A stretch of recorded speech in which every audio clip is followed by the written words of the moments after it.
뇌세김 다이어트 본격적으로 시작하겠습니다. 날씬하고 싶으시죠? 제가 이 첫 방송에 백설공주가 날씬했을까, 계모가 날씬했을까 살짝 맛배기로 얘기만 던지고 아무 얘기를 하지 않았죠. 오늘 이 얘기부터 좀 해볼 필요가 있어요. 이 백설공주는 너무나 유명한 동화죠. 그런데 그 어렸을 적부터 읽었던 동화가 주는 착각에 대해서 제가 다이어트를 연구하면서 이건 짚고 넘어가야겠다, 이런 아이디어가 떠오르더라고요. 백설공주가 날씬했을까요? 계모가 날씬했을까요? 동화가 재밌으면 됐지 뭐 날씬 타령이냐 뭐 이렇게 하실 분들도 있을 것 같은데 그러지 마시고 한번 생각해 보자고요. 그 착한 것이 아름답다, 더 행복하다, 뭐 이런 메시지를 주는 동화 속의 이야기들 있죠. 그런데 다이어트에 있어서는 권선징악의 기준이 좀 다르죠. 날씬한 게 착한 거다. 남성분들은 여성분들의 얼굴을 표현할 때 예쁜 것이 착한 거다, 뭐 이렇게 표현을 하시던데 다이어트의 세계에서는요, 날씬한 것이 착한 것입니다. 자, 그렇다면 누가 더 날씬했나요? 백설공주일까요? 계모일까요? 너무 뭐 고민하실 필요 없잖아요. 어차피 확률은 50대 50입니다. 뭐 틀리든지 맞추든지 50점 확보가 돼 있으니까요. 순간적으로 떠오르는 답으로 하시던지 의외의 어떤 선택을 하시던지. 자, 이렇게까지 힌트를 드렸는데 백설공주 뭐 이렇게 대답하시는 분 있잖아요. 항상 있잖아요. 네, 틀렸습니다. 자, 이 동화책을 보면요, 그림 속에도 백설공주가 좀 풍만한 몸이죠. 네, 좋게 말하면 풍만하고 살집이 있는 그런 몸입니다. 뭐 이거 못 믿겠으면 동화책 한번 다시 보십시오. 이 백설공주가요, 동화 속에서는 주로 궁에서 잘 살았습니다. 그리고 계모가 들어왔죠. 그리고 계모가 여왕이 돼서 그 음모로 인해서 가출을 했습니다. 물론 뭐 며칠 정도는 숲을 헤매면서 원하지 않는 단식을 하기도 했겠지만 그 난장이들의 오두막을 발견하고 허기진 배를 채우고 하필은 또 잠을 자요. 이 부분도 이제 하나의 어떤 포인트가 되는 겁니다. 자, 그리고 일을 끝나고 돌아온 착한 난쟁이들이 백설공주를 발견을 하죠. 우리 집에서 사세요. 그래서 이렇게 착한 난장이들 집에서 백설공주가 살게 되는데 뭐 그냥 계속 잘 살았으면 되는데 또 계모의 음모로 독사과를 먹죠. 그리고 또 누워 지냅니다. 자, 이래서 이 삶이 먹고 자고.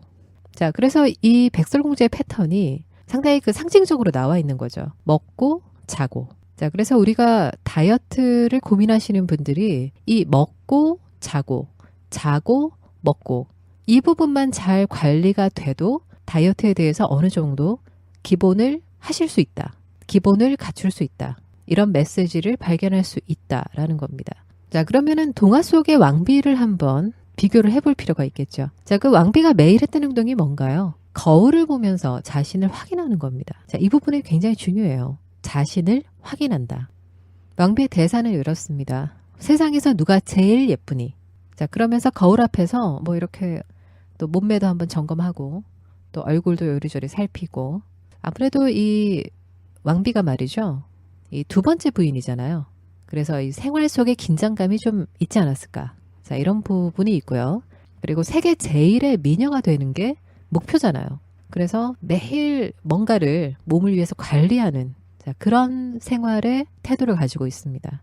자, 그리고 백설공주가 너보다 예쁘다, 자, 이런 거울의 말을 듣고 전략을 짜죠. 그러니까 상당히 이 적극적이라는 겁니다. 1위 미녀 자리, 열심히 자신의 목표를 위해서 1단계, 2단계, 자, 이런 식으로 목표를 진행해 나갑니다. 계획을 실행한 후에 그 부분에 대해서 피드백을 받죠. 자, 그래서 그 왕비에게는 거울이 있어요. 자, 계획을 실행한 후에 거울에게 그 피드백까지 구체적으로 확인하고 매우 철저한 그런 관리 시스템을 가지고 있다는 거죠.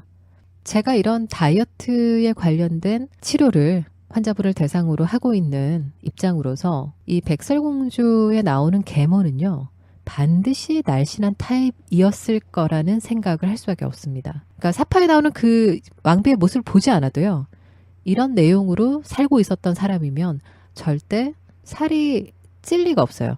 자, 그리고 실제 동화에서 보면 날씬하고 카리스마 있는 뭐 그런 식의 이미지입니다. 이런 동화 같은 얘기를 왜 시작을 했을까요? 눈치가 빠르신 분들은 아까 제가 하나씩 짚어나가던 그 부분에서 좀 힌트를 느끼셨을 거예요. 다이어트를 위해서는 먹고 자고 자고 먹고 그리고 누워있는 생활을 하면 안 된다라는 게 기본적인 관리법이다라는 거를 하나 우리가 발견했고요. 자, 그리고 계모의 삶에서 어떤 목표를 세우는 부분들, 그리고 약간의 어떤 긴장성의 삶을 사는 것, 그리고 자기의 외모를 계속 관리해 나가는 것, 자, 그리고 어떤 피드백을 전문가에게, 지금 왕비에게는 그 마법의 거울인데 상당히 자기보다는 그 미의 절대적인 기준을 놓고 판정을 해주는 거울이잖아요. 자, 그래서 상당히 왕비에게 있어서는 거울이 미의 전문가, 그래서 그 전문가에게 물어보는 겁니다. 메타포적인 어떤 부분들이 있다라는 거를 제가 말씀을 좀 드리고 싶고요. 여성분들을 치료하면서 한 가지 이제 재미있는 사실들이 이런 것들이 있습니다. 그 외모를 위한 치료를 하러 오시는 분들이요. 조금 이제 그 정도 차이가 있는데 자기 몸에 대해서 또는 자기 외모에 대해서 프라이드가 있는 분들, 본연의 모습을 훼손하지 않고 관리해 나가는 쪽으로 가고 싶어 하는 분들은 이제 한의치료 쪽으로 많이 오시고요. 짠 변신 또는 뭔가 그 가면을 벗어 던지듯 달라지고 싶다라고 결심을 하고 이제 선택을 뭔가 해야 되는 분들은 이제 양의 쪽, 자, 그쪽으로 이제 가기가 쉽던데, 자기 외모에 대해서 보통 여성분들에게요, 몇 점을 줄 수 있냐라고 물어보면 굉장히 충격적인 그런 대답을 들을 때가 많습니다. 20점에서 40점대 주시는 분들이 많아요. 그래서 저는 아니 본인의 이 외모에 대한 평가가 이렇게 야박할 수가 있나. 그래서 예쁘다, 날씬하다 이런 칭찬을 우리가 주변 사람들에게 많이 해줘야 된다. 저는 이런 생각을 하는 쪽이거든요. 그래서 어떤 절대적인 미의 기준이 있는 건 아니에요. 그리고 같은 배우들 중에도 뭐 어떤 분들은 김태희가 예쁘다고 하는 분도 있고 또 어떤 분들은 수지 예쁘다고 하는 분들도 있잖아요.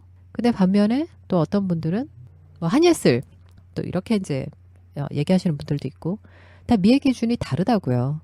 자, 그런 차원에서 어떤 절대적인 미의 기준을 놓고 너는 안 예쁘다, 너는 예쁘다 이제 이렇게 할 수는 없는 부분이고요. 그 저는 미국 사람들한테 어떤 부분을 많이 배웠냐면 어떤 뭐 부츠를 뭐 작년에 신었던 부츠인데 깨끗하게 잘 관리를 해가지고 이제 부츠를 딱 신고 와서 진료실에서 이렇게 제 부츠를 보고 아 부츠가 예쁘다 이렇게 표현을 해줘요. 그래서 이제 그 표현하는 방식이 뭐 beautiful 이게 아니라 I like your boots, I like 이제 이런 식으로 표현을 하는데 그런 식의 어떤 칭찬. 근데 그게 어떨 때는 뭐 당연한 거 아니야? 뭐 이렇게 느끼실 수도 있지만 실은 그게 기분이 좋아요. 그 말 한마디를 긍정적인 어떤 메시지를 딱 들었을 때 기분이 굉장히 좋습니다. 주변 사람들에게 이런 칭찬을 많이 해주는 것, 찬사를 많이 해주는 것, 이런 것들이 강렬한 에너지를 줍니다. 이 찬사라는 부분은요, 찬사를 하는 사람에게도 또 그 찬사를 받는 사람에게도 좋은 에너지를 줍니다. 자, 그래서 체내의 모든 에너지가 상승이 되고요. 기초 대사량을 올려주면 신선한 공기를 마시는 그런 느낌이 있는 거예요. 자, 그래서 다이어트의 출발은 기분이 좋아야 됩니다. 물론 이게 뭔가 먹고 나서 막 배가 불러가지고 그 포만감 때문에 약간 졸린 느낌 들면서 그런 기분 좋은 게 아니라요. 상쾌한 느낌. 자, 이런 컨디션을 계속 잘 유지를 하셔야 몸에 있는 팻이 잘 태워집니다. 자, 그래서 가볍고 온화한 에너지가 상승이 되어야 한다는 거거든요. 구름을 걷는 것 같은 그런 기분을 자주 느끼실 수 있게 하는 게 상당히 중요하다라는 거고요. 그래서 아마 이 왕비가 당신이 세상에서 제일 아름답습니다. 이 말을 듣고 싶어서 그 모든 음모를 꾸몄다. 저는 이렇게 봅니다. 그래서 그 기분, 상쾌한 기분, 뭔가 구름을 걷는 것 같은 그런 기분을 느끼기 위해서 이 왕비가 그렇게 많은 노력을 했다. 뭐 결과적으로는 백설공주가 좋은 남자를 만나서 잘 살게 되는 쪽으로 자 그렇게 갔는데 뭐 근데 왕비는 어떻게 됐을까요? 갈라섰을까나? 잘 모르겠네요.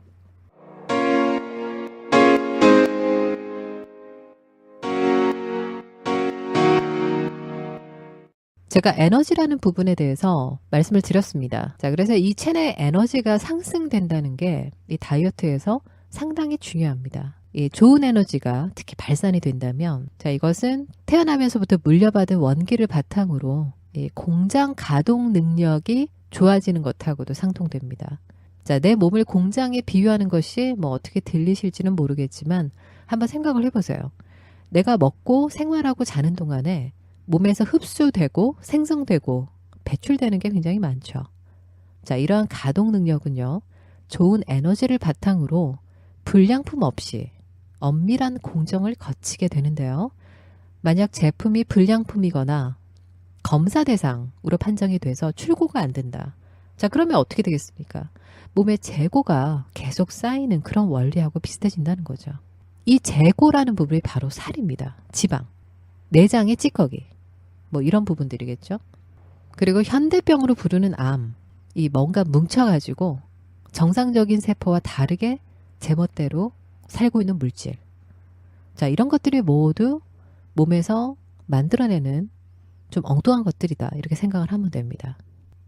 자, 이 다이어트라고 하면 체질이라는 말이 자주 나오죠.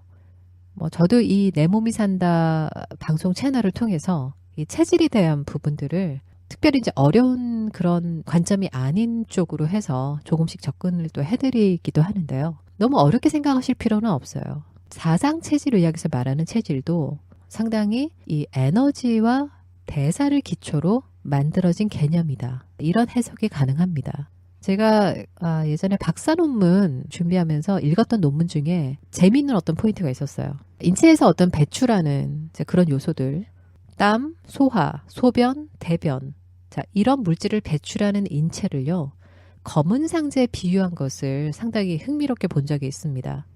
자, 그러면 이 검은 상자, 우리 인체라는 이 검은 상자 안에서는 과연 어떤 일들이 발생이 되는가? 아무리 과학 문명이 발달했다고 해도 우리가 세포의 핵까지 탐구했다고 하잖아요. 인체에는 우리가 절대 도달할 수 없는 그 검은 장막이 있습니다. 물론 이 검은 장막이라는 거는 제가 만든 표현입니다. 저의 학문적인 방식으로 접근을 해갔을 때 어느 정도까지 뭐든 이제 유기적인 이론들이 풀리는데 아주 단순하고 아주 기본적인 어떤 원리에서 딱 막히는 부분이 있어요. 그리고 거기에 어떤 메시지가 있는 겁니다. 더 이상 들어오지 마. 이게 인간의 한계인가? 이런 생각이 들더라고요. 이 자연의학에 있어서도 그 공부의 단계가 물론 기본적인 어떤 지식을 잘 꿰어서 전문가가 되는 방식도 있지만 또 상당한 그 고전적인 원리들, 자, 그런 것들을 통해서 인체의 가장 기본적인 그런 생성 원리까지 파고들 수 있는 그런 접근 방법도 있습니다. 자, 그래서 이 검은 장막에 대한 얘기를 그래서 이제 드렸던 건데요. 이 전문가가 아니라서 이 장막을 모른다고 해서 뭐 문제될 것도 없고요. 또 이 전문가라서 이거를 철저히 뭐 알고 있다고 해서 뭐 그게 잘났다 뭐 이런 것도 아닙니다. 살만 잘 빼면 되잖아요. 그렇죠? 그래서 이 장막 안에서 살이 찌는 원인과 살이 빠지는 원리만 살짝 알면 되는 겁니다. 살을 뺀다는 것은 에너지를 태우는 원리에서 착안된다는 것은 다이어트에 관심 있는 사람들이라면 흔히 접할 수 있는 얘기가 맞습니다. 그런데 이 에너지를 태우는 원리라는 것이 구체적으로 어떤 건가? 자, 이 부분을 한번 생각해 볼 필요가 있어요. 제가 읽은 책 중에 스즈키 다이어트라는 게 있어요. 자, 여기서 말하는 연료에 대한 지적, 상당히 설득력 있는 것 중에 하나입니다. 제가 지금 이 캘리포니아에 살고 있습니다. 이곳에 처음 거주하기 시작한 한국인들은요, 이런 말을 해요. 한국의 늦가을 정도 날씨가 이곳의 겨울이구나. 자, 그래서 가끔 이곳에 겨울철에요, 반팔 입고 다니는 한국분들 보게 되는데 어느 정도 오래 산 분들은 저 친구 한국에서 온 지 얼마 안 됐군. 자, 이렇게 금방 알아챕니다. 자, 겨울에 눈이 내리는 한국에 비하면요, 여기 평균적인 겨울 온도가 사실상 반팔을 입어도 괜찮을 정도가 맞기는 해요. 하지만 1년이 지나고 2년이 지나고 뭐 이 정도 기온이면 까짓것 하던 사람들이 영상 기온인데도 털 목도리에 두꺼운 코트에 뭐 이렇게 입고 다니기 시작해요. 자, 이 이유는요, 이곳의 건축 구조와 난방 시스템 때문인데요. 지진대가 형성되어 있기 때문에 한국처럼 콘크리트, 뭐 단열재 방식 이런 식으로 집을 짓지 않습니다. 제가 듣기로는 지진이 날 때 바로 무너지는 위험을 덜기 위해서 나무로 기본적인 구조를 세운 집들이 대부분이라는 거죠. 자, 그렇다 보니까 한국의 늦가을 정도의 기온이라고 해도 이 벽으로 냉기가 숭숭 들어온다. 자, 이거를 몇 년간 경험을 하시고 나면 상대적으로 추위에 관한 적응력이 상당히 떨어지게 되고요. 뭐가 껴입지 않고는 살 수가 없습니다. 제가 왜 이런 얘기를 하고 있는가? 자, 이게 바로 건축 구조와 난방 시스템이라는 측면 때문입니다. 이 몇 겹의 단열재를 넣어서 냉기를 막아주는 건축물 내부는요, 약간의 난방만 해주면 온기가 넘치게 되고 온기가 쉽게 나가지도 않아요. 따라서 종일 히터를 틀어댈 이유가 없는 겁니다. 그런데 상대적으로 나무로 얼기설기 세워 올려서 이 시멘트를 대충 발라놓은 집은 약간만 기온이 내려가도요, 집 전체가 냉기로 가득합니다. 자, 그래서 계속 히터를 틀어도 밖으로 빼앗기는 열이 많아서요, 계속 난방을 해야 되는 거죠. 연료를 계속 태워야 되는 거죠. 자, 이 살이 찐다는 거는요, 단열재 시스템을 도입하는 것과 마찬가지의 몸이 된다는 겁니다. 자, 몸 내부에서 난방을 위해서 히터를 굳이 켜지 않아도 되는 거예요. 왜냐하면은 이제 겹겹이 이 단열재가 쌓였으니까. 이게 바로 지방이죠. 자, 그래서 연료를 굳이 태우지 않아도 초절전형 시스템이 되는 거예요. 이해가 되시죠? 이 자신이 초절전형으로 바뀐 몸을 이해를 해야 됩니다. 자, 그래서 가장 먼저 하는 일이 뭔가요? 연료 공급을 원천적으로 한번 줄여보는 거죠. 근데 너무 배가 고파요. 그렇죠? 좀 결심했다가 또 많이 먹었다가, 결심해서 좀 굶다가 많이 먹었다가. 자, 그래서 이런 과정을 자꾸 하시다 보면요, 이 아궁이에 장작을 피지는 않는데 집에 자꾸 땔감을 쌓는 거예요. 자, 그래서 결국은 이런 집은 뭐 떼지도 않는 땔감 이런 걸로 가득 차게 돼서 이제 공간만 비좁아진다. 뭐 이런 상황이 되는 겁니다. 뭐 땔감, 좋은 의미의 땔감이 아니라 공간만 비좁게 하는, 자, 그런 의미의 뭐 노폐물이 될 수도 있고요.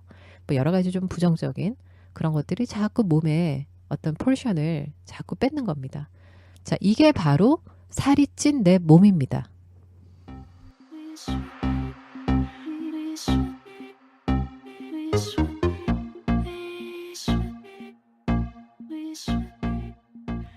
어떠셨나요? 오늘 다이어트에 대한 이야기 두 번째 시간이었고요.